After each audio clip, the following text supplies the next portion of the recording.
अस्सलामुअलैकुम। आज की वीडियो में हम grade 8 science guest paper share करेंगे। इस वीडियो के अंदर मैं आपको English medium plus Urdu medium दोनों स्टूडेंट्स को बहुत अच्छे तरीके से तमाम एमसीक्यूज़ करवाऊंगी। स्टूडेंट, आपके एमसीक्यूज़ 40 नंबर के होते हैं, तो इसका मतलब है कि अगर आप अच्छे से एमसीक्यूज़ करते हैं, उनके कंसेप्ट करते हैं, तो ना सिर्फ आप 40 नंबर के एमसीक्यूज़ हल कर सकते हैं, बल्कि अपने शॉर्ट क्वेश्चन और लॉन्ग क्वेश्चन को बहुत हद तक सॉल्व कर सकते हैं। तो ये जो पेपर मैं आपके सामने करने जा रही हूँ, अगर आपको फ्री चाहिए तो आपने कमेंट में well done ma'am, thank you type करना है। जैसे ही आप कमेंट करेंगे आपके पास ये पीडीएफ आ जाएगा और आप इसे डाउनलोड कर सकते हैं। आपके पेपर में 3 सेक्शन होते हैं। सेक्शन ए में 40 एमसीक्यूज़ होते हैं, सेक्शन बी के अंदर आपके शॉर्ट क्वेश्चन होते हैं और सेक्शन सी के अंदर आपके लॉन्ग क्वेश्चन होते हैं। पहला एमसीक्यूज है, by which process do the animal play a role in oxygen and carbon cycle in an ecosystem.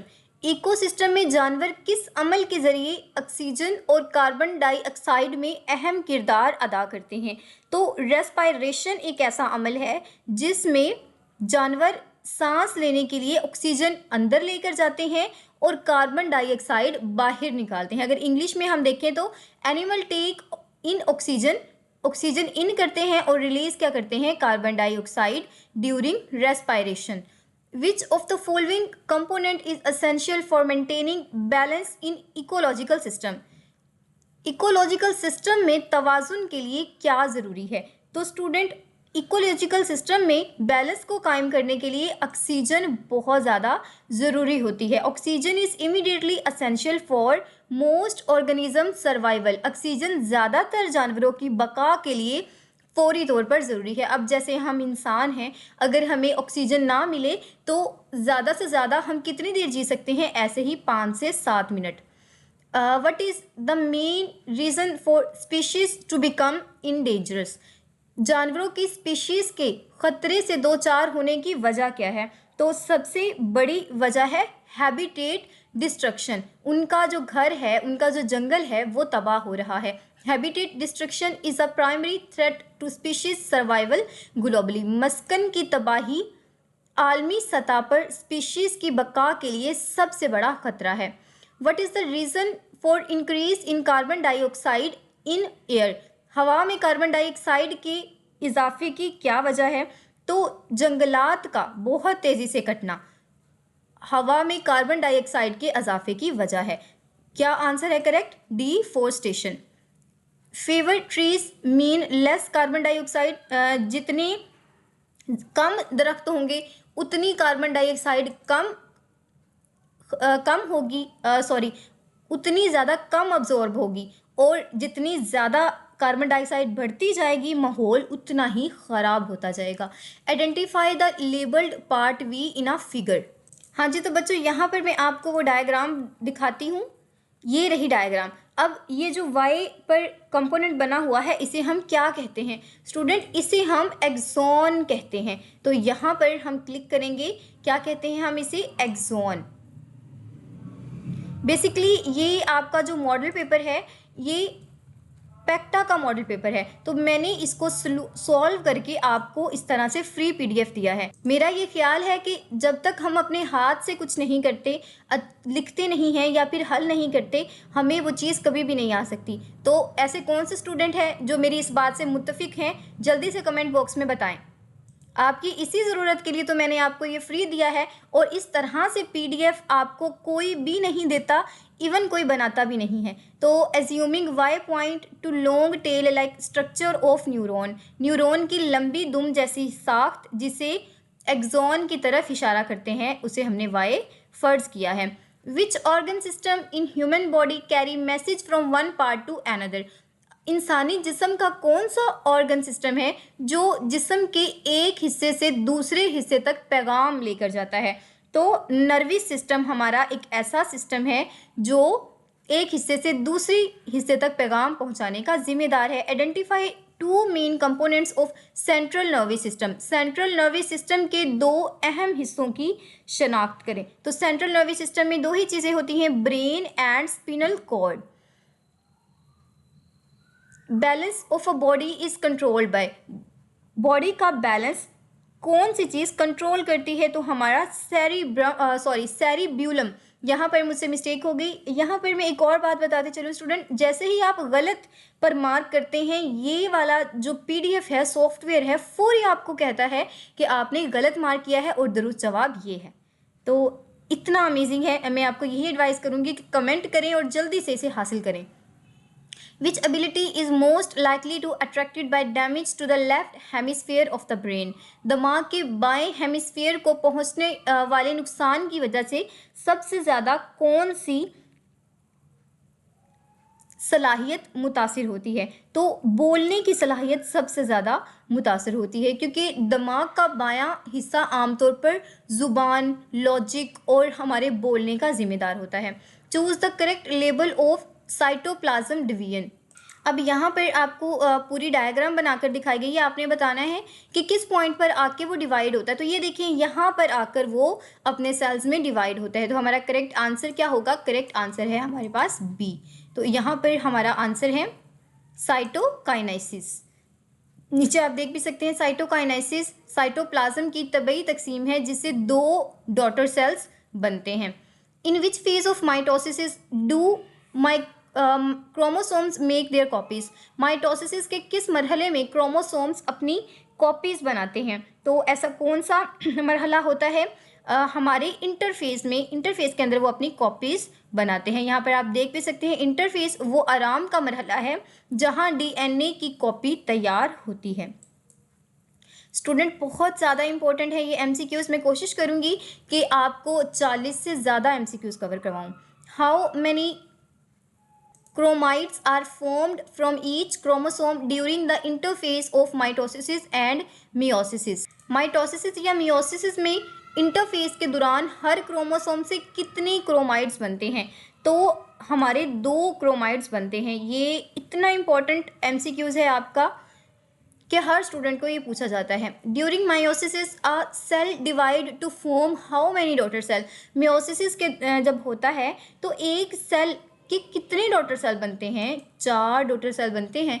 Bye genetic engineering से insulin produce by inserting it's gene in. Genetic engineering के दौरान insulin dash gene में दाखिल करके पैदा की जाती है। तो बैक्टीरिया की जीन में दाखिल करके पैदा की जाती है। यहाँ पर आप देख सकते हैं, ह्यूमन इंसुलिन जीन्स के बड़े पैमाने पर पैदावार के लिए बैक्टीरिया के प्लाज्मिड्स में दाखिल किया जाता है। How does biotechnology help crops in Pakistan to fight against insects? Biotechnology Pakistan में कीड़ों से लड़ने में किस तरह से मदद करती है? तो किस तरह से मदद करती है? By adding genes that kill pesticides. तो किल पेस्टिसाइड्स, तो कीड़ों को मारने वाली जीन्स उसके अंदर शामिल कर देते हैं। इस वजह से हमारी जो फसल होती है वो कीड़ों से पाक हो जाती है। अ city is facing a several water pollution problem. एक शहर है जिसमें पानी की गंदगी के संगीन मसाइल हैं। A biotechnological technique that help to clean the water. तो ऐसी कौन सी बायोटेक्नोलॉजिकल टेक्निक है जो पानी को साफ़ कर सकती है? तो स्टूडेंट आपकी बायोडिग्रेशन एक ऐसी टेक्निक है जो पानी को साफ़ करने के लिए इस्तेमाल होती है। Biodegradation use microorganism to break down pollutants in water. Genetically modified rice name is. ऐसा चावल जिसको हम जेनेटिकली क्या करते हैं, उसे मॉडिफाई करते हैं, तो उस चावल का नाम क्या है? बहुत ही इम्पोर्टेंट है और ये आपकी जो साइड बॉक्स होते हैं वहाँ पर दिया हुआ है, गोल्डन राइस। यहाँ पर मैं अपनी लास्ट वीडियो के विनर्स को अनाउंस करूँगी। अपनी लास्ट वीडियो में मैंने एक क्वेश्चन दिया था जिसका सबसे पहले जवाब दिया मोहम्मद अलादिता ने। तो मेरे फर्स्ट जो विनर हैं वो मोहम्मद अलादिता हैं। इसके बाद सेकंड विनर है जवेरिया और थर्ड विनर है हमारी आयशा। और मेरी एक बहुत प्यारी स्टूडेंट है अरशमीन। आप लोगों ने इस वीडियो के कमेंट में जो जवाब देना है वो ये है, which statement about a periodic table is true. Periodic table के मुताबिक कौन सी स्टेटमेंट बिल्कुल ट्रू होती है। तो आपने कमेंट बॉक्स में जवाब देना है। जो स्टूडेंट विन करेगा उसे एक प्यारा सा गिफ्ट भी दिया जाएगा। आपने वीडियो का ड्यूरेशन मेंशन करके जवाब देना है ताकि मैं देख सकूं कि आपने किस वक्त पर जवाब दिया था। अगला हमारा MCQs है। The periodic table is organise to show. Periodic table किस चीज़ को ऑर्गेनाइज करने के लिए शो किया जाता है। तो element increasing in atomic numbers को शो करता है हमारा पीरियोडिक टेबल। इसे मैं उर्दू में भी पढ़ देती हूँ। पीरियोडिक टेबल किस को दिखाने के लिए तरतीब दिया गया है, एटॉमिक नंबर्स में बढ़ते हुए अनासर को। Non element used in making jewellery. ऐसा कौन सा नॉन एलिमेंट है जो ज्वेलरी को बनाने में इस्तेमाल होता है। तो हमारा कार्बन एक ऐसा एलिमेंट है जो ज्वेलरी को बनाने में इस्तेमाल होता है। कार्बन हीरे की शक्ल में एक नॉन मेटल है जो जेवरात में बहुत कीमती समझा जाता है।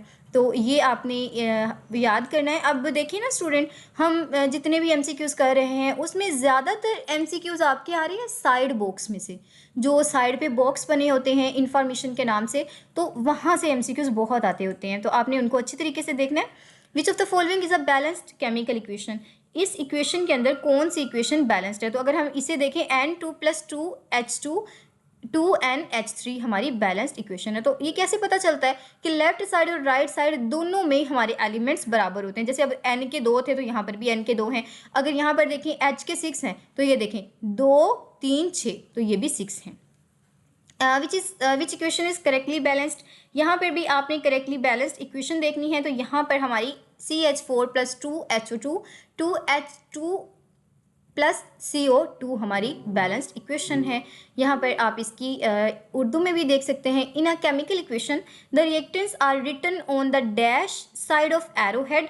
जो रिएक्टेंट्स होते हैं वो किस साइड पर लिखे जाते हैं। तो वो लेफ्ट साइड पर लिखे जाते हैं। ड्यूरिंग अ केमिकल रिएक्शन के दौरान total mass of reactants is equal to total mass of product. This statement verify. Total जो हमारे कीमियाई अमल के दौरान रिएक्टेंट्स का कुल मास प्रोडक्ट के कुल मास के बराबर होता है। इस लॉ को हम क्या कहते हैं। इस लॉ को हम law of conservation of mass कहते हैं।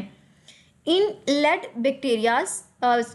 बैटरीज के अंदर डैश एसिड इज यूज्ड। कौन सा एसिड यूज किया जाता है, जल्दी से बताएं आप मुझे। सल्फ्यूरिक एसिड यूज किया जाता है। Sulphuric acid lead acid car बैटरियों में इलेक्ट्रोलाइट्स के तौर पर इस्तेमाल होता है।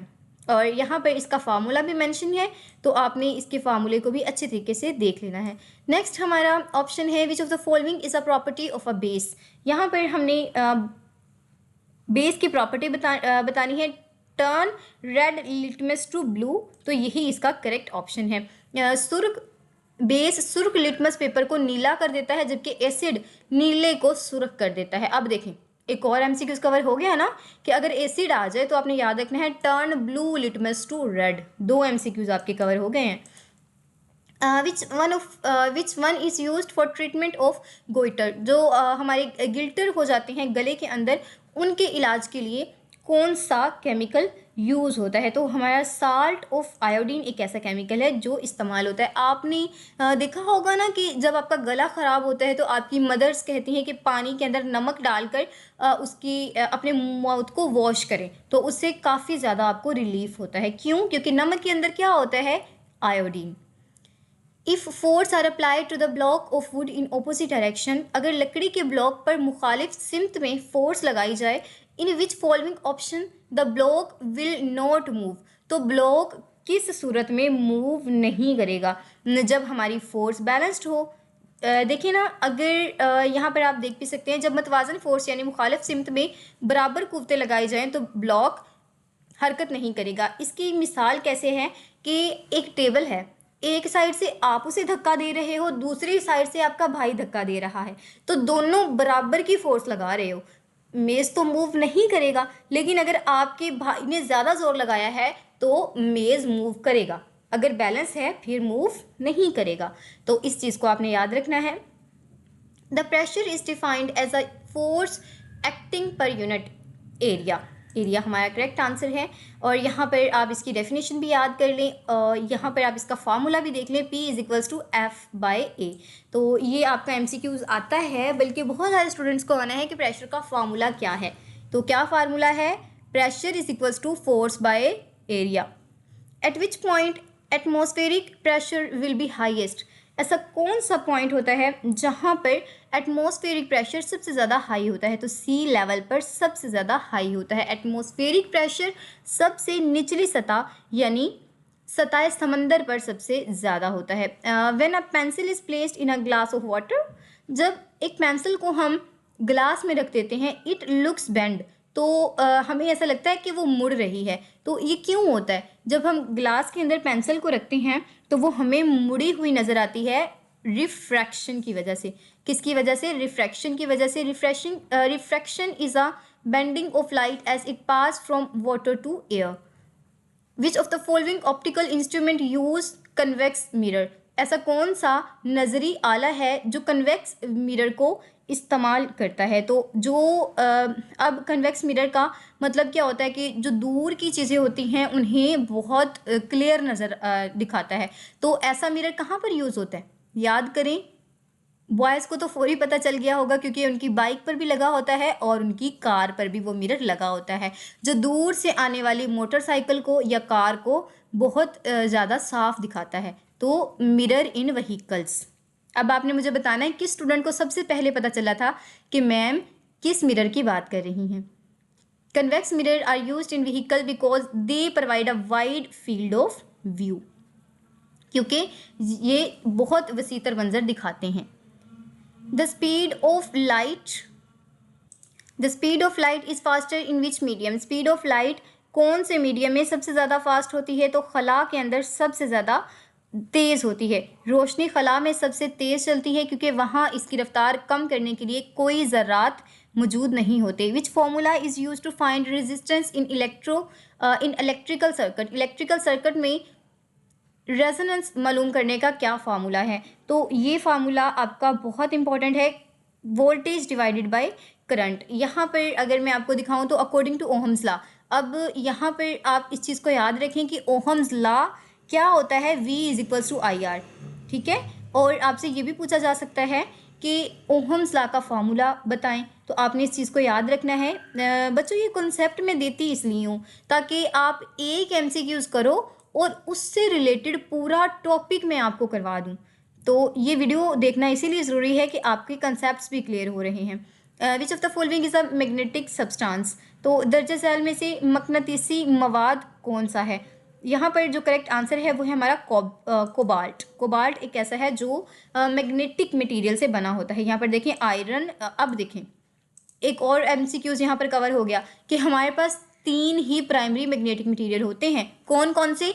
आयरन, निकल और कोबाल्ट। अब MCQs कैसे आ सकता है कि which is correct name of magnetic material? तो अगर आपने याद किया है कि मैम ने बताया था आयरन, निकल और कोबाल्ट, ये 3 ही तो हैं, तो आप करेक्ट आंसर लगा सकते हैं। Identify the fuse from electrical component. अब यहाँ पर इलेक्ट्रिकल कंपोनेंट में से हमने फ्यूज़ की निशानदेही करनी है। तो फ्यूज़ हमारे पास क्या होता है? फ्यूजेस ही होते हैं। अब यहाँ पर इसकी अगर हम डेफिनेशन देखें, fuse usually look like a small cylindrical glass tube with metal caps on the end thin wire inside. Fuse आमतौर पर एक छोटा शीशे की ट्यूब की तरह होता है जिसके सिरों पर दहात की टोपियाँ और अंदर एक तार होती है। तो अगर आपके घर पे लाइटिंग हुई हो कभी, जैसे हम 12 रबीउल अव्वल पर करते हैं, तो उसके अंदर आपने देखा ना वो शीशे की होती है और अंदर छोटी छोटी तारें होती हैं, तो उसी को हम फ्यूज़ भी कहते हैं। Rate of flow of charges is known as. Charges के बहाव की शरह को क्या कहा जाता है? तो इलेक्ट्रिक करंट कहा जाता है। बहुत बहुत इंपॉर्टेंट है। और बच्चों ये डेफिनेशन भी आपके पेपर में आ सकती है, तो याद रखना है electric current is the rate of flow of electric charges. Electric current electric charges के बहाव की एक शरह है। Which ingredients is not required to make detergent? Detergent बनाने के लिए हमें कौन सी चीज़ें रिक्वायर नहीं होती? Epsom salt, washing soda, common salt, baking soda, ये तमाम चीज़ें चाहिए होती हैं, सिर्फ इपिसोन साल्ट हमें नहीं चाहिए होता। among the following types of galaxies which one does not rotate around its center। कहकशाओं की दर्जा झेल अक़साम में से कौन सी ऐसी हैं जो अपने मरकज़ के गिर्द नहीं घूमती। बहुत इंपॉर्टेंट है। इरेगुलर जो गैलेक्सीज हैं वो ऐसी गैलेक्सीज होती हैं जो अपने सेंटर के गिर्द नहीं घूमती। A black hole is a region of space where gravity is. Black जो होल है वो एक ऐसा होल है जहाँ पर ग्रेविटी क्या होती है, ज़ीरो होती है। Zero, sorry student, very strong है, मुझसे फिर गलती से मार्क हो गया। वहाँ पर ग्रेविटी बहुत ज़्यादा ज़ीरो होती है।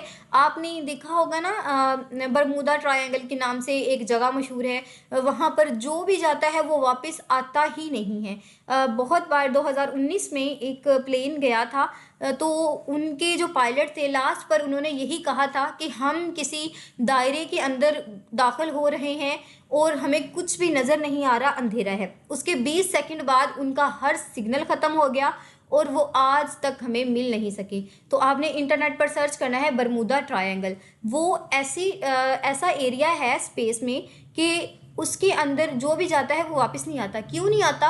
क्योंकि वो इतनी ज़्यादा ग्रेविटी रखती है कि अपनी तरफ उसको खींच लेती है। और ये कितनी कमाल की बात है ना। कुछ लोग तो कहते हैं कि वो दजाल की आँख है, तो और कुछ लोग कहते हैं कि वो जहन्नुम है। तो ये नहीं हम जानते, लेकिन साइंस ये कहती है कि वहाँ पर ग्रेविटी बहुत ज़्यादा है। तो यहाँ पर आप देख सकते हैं ब्लैक होल में कशिशे शकल इतनी मजबूत होती है कि रोशनी भी इससे बच कर नहीं निकल सकती। ग्रेट। तो उम्मीद करती हूँ आपको वीडियो पसंद आई होगी। वीडियो पसंद आई है तो आपने चैनल को सब्सक्राइब ज़रूर करना है, वीडियो को लाइक ज़रूर करना है। और अगेन, अगर आप ये PDF हासिल करना चाहते हैं तो आपने well done and thank you ma'am का कमेंट करना है। और मैं जानती हूँ तमाम स्टूडेंट्स को अब जल्दी है कि मैम ये शॉर्ट क्वेश्चन कब कवर करवाएंगी। तो अगली वीडियो में मैं आपको ये कवर करवाने जा रही हूँ। फौरी आपने अगली वीडियो मेरी वॉच करनी है। और उर्दू मीडियम के स्टूडेंट्स के लिए मैं अलहदा से एक और वीडियो बनाऊँगी। अपना और अपने प्यारों का ख्याल रखें। अगर आप चाहते हैं कि मैं बुक के एक चैप्टर के MCQs कवर करवाऊँ तो आपने कमेंट कर देना है जल्दी से। फ़ी अमानिल्लाह, खुश रहें एंड बेस्ट ऑफ लक।